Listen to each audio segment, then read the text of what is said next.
Cyril Ramaphosa says 2018 will be the year of job creation, and he's proposing a new deal to take South Africa forward and restore faith in the government both at home and abroad.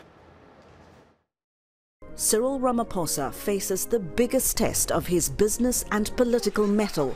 He has to be part economist, part diplomat, part unifier, and, above all, optimist in chief. With elections set for 2018, South Africans will expect some payoff for betting on one of the country's wealthiest politicians. At the Council on Foreign Relations in Washington, analyst John Campbell says patience and perception will be key to his success. Investor confidence is very much a matter of how a government is perceived.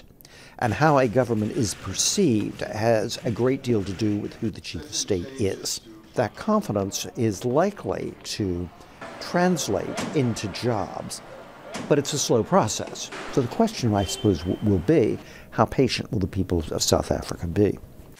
Managing the mood in the country won't be easy. South Africa is one of the most unequal societies in the world.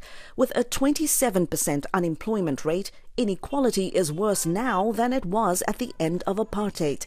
South Africans visiting Washington are optimistic but cautious about what Ramaphosa can accomplish. Making sure that unemployment is reduced, highly reduced, and corruption, lack of corruption. Get more jobs. He will do that, but will you be able to house everyone that's poor? Will you be able to supply everyone with free schooling, university?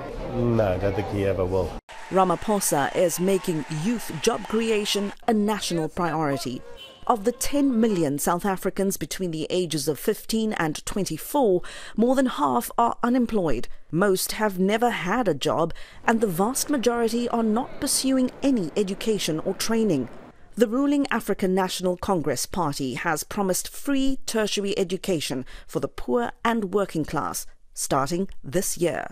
The result of too many people being unemployable, not having the skills that a modern economy needs.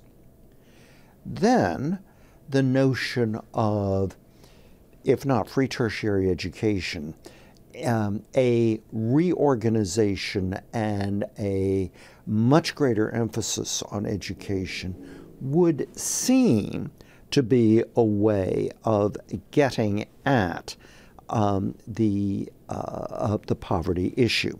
Critics worry that South Africa's 26 universities will be flooded with applications as many rush to get in. Campbell cautions against a narrow focus on tertiary education alone. Universities are only a relatively small part of the student population. If you're going to break the poverty cycle, particularly through education, it has to be at the primary and secondary levels.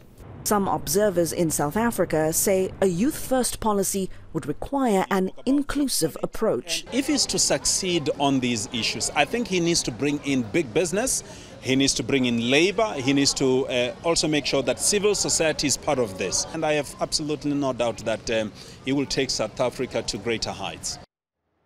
Now, whether Ramaphosa's promises are realistic goals or simply campaign rhetoric, the coming months will determine whether he can succeed where his predecessors have failed.